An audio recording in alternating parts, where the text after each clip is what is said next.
সুপ্রিয় চতুর্থ শ্রেণী বন্ধুরা, তোমরা যারা ক্লাস 4-এ পড়ছো এই মুহূর্তে তোমাদের জন্য দ্বিতীয় পর্যায়ক্রমিক মূল্যায়ন অর্থাৎ সেকেন্ড ইউনিট টেস্ট এর বাংলা বিষয়ের প্রশ্নপত্র নিয়ে আমরা চলে এসেছি।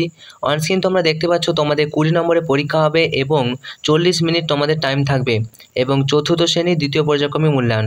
অনস্ক্রিন তোমরা দেখো বিদ্যালয়ের নাম, তোমাদেরকে এই জায়গাটা বিদ্যালয়ের নাম লিখতে হবে এবং এখানে তোমাদের ছাত্রছাত্রী অর্থাৎ তোমাদের নিজেদের নাম, পাশাপাশি এখানে রোল নাম্বার কিন্তু লিখবে।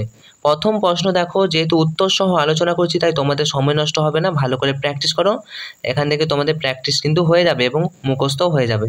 দেখো প্রথমে দেখো, হাড়ভাঙা পাতার গাছ কোন পাহাড়ের মাথায়?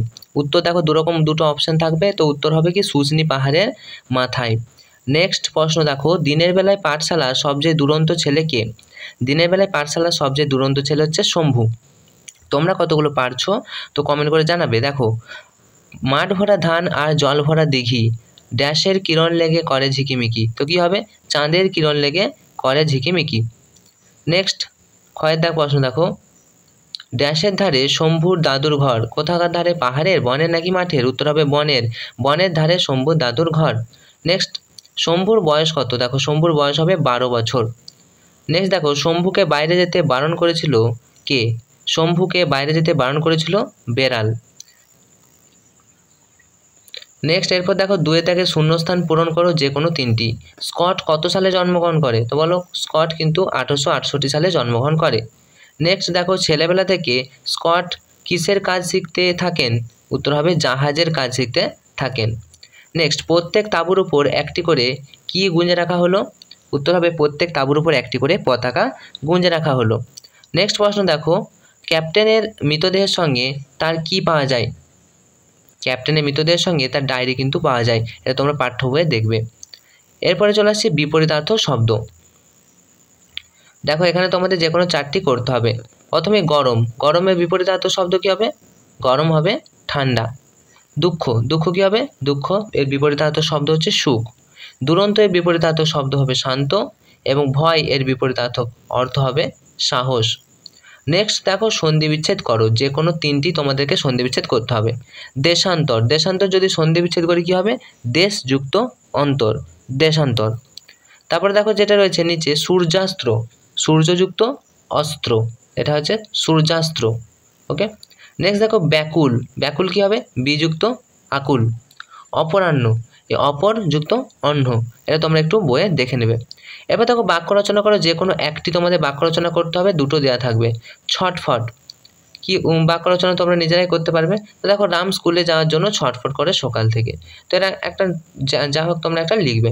পাল্লা, দেখো ঝড়ের হাওয়ায় পাল্লাটি খুলে গেল, তো এগুলো কিন্তু বাক্য রচনা রয়েছে। এবার 6 দাগ দেখো, নিচের প্রশ্নগুলি উত্তর দাও যে কোনো 3টে।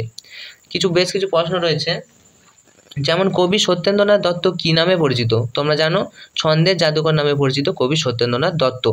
নেক্সট, নৌকাটিতে কতজন মাঝি রয়েছেন? নৌকাটিতে কিন্তু 3 জন মাঝি রয়েছেন। নেক্সট, নদী জলে কাদের ডুব দিতে দেখা যাচ্ছে?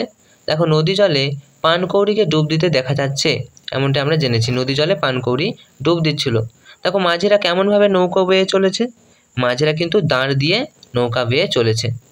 নেক্সট দেখো, বনহাঁস কী করছে? বনহাঁস শ্যাওলায় ডিম ঢাকছে।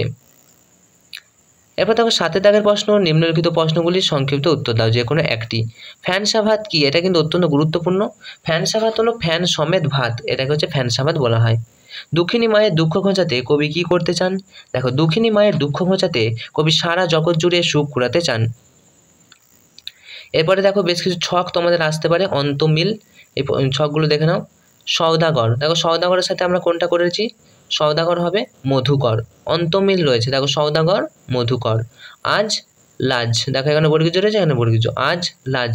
বদরগাজী কী হবে? মাল্লামাঝি। আর সিন্ধু বন্ধু, এগুলো কিন্তু অন্তমিল রয়েছে। টোটাল এরকম টাইপের আসবে। আর এবার দেখো, স্তম্ভ মেলাও যে কোনো 4টি, এখানে কিভাবে করবে? পাঠশালা, পাঠশালার সাথে কি হবে? পাঠশালার সাথে সম্পর্কিত গুরুমশাই। বনের সাথে কি সম্পর্কিত? বনের সাথে সম্পর্কিত হচ্ছে গাছপালা। হাঁড়ির সাথে কি সম্পর্কিত? হাঁড়ির সাথে সম্পর্কিত ভাত। অন্ধকার হচ্ছে ভয়, আর মনসা ঝোপের সাথে সম্পর্কিত হচ্ছে কাঁটা, মনসা ঝোপে কাঁটা কিন্তু লক্ষ্য করা যায়। তো এই ছিল তোমাদের বাংলার দ্বিতীয় পর্যায়ক্রমিক মূল্যায়নের বেশ কিছু প্রশ্ন। এরপরের যে আমরা স্বাস্থ্যসাথী শিক্ষা নিয়ে আলোচনা করব এবং পাশাপাশি ইংরেজি এবং পরিবেশ নিয়েও কিন্তু আমরা ভিডিও দিয়ে দেবো। তো এই ভিডিওটা তোমাদের কেমন লাগলো অবশ্যই বন্ধুদেরকে শেয়ার করো, তোমাদের কেমন লাগলো অবশ্যই কমেন্ট করে জানাও এবং তোমাদের আত্মীয় স্বজন বা পাশাপাশি তোমাদের বন্ধুদেরকে যারা 4-এ পড়ে বা ক্লাস 4-এ পড়ে অবশ্যই তাদেরকে এই ভিডিওটা শেয়ার করে দেবে। আর এরকমই ভিডিও পেতে অবশ্যই স্কুল কলেজের সমস্ত খবরের আপডেট পেতে এবং পরীক্ষা সংক্রান্ত সমস্ত সাজেশন পেতে চ্যানেলটি নতুন হলে চ্যানেলটি সাবস্ক্রাইব করে পাশে তার নোটিফিকেশান অল সিলেক্ট করে রাখতে পারো। তোমাদের পরীক্ষা ভালো হবে এই শুভকামনা জানাই। Enjoy exam, all the best.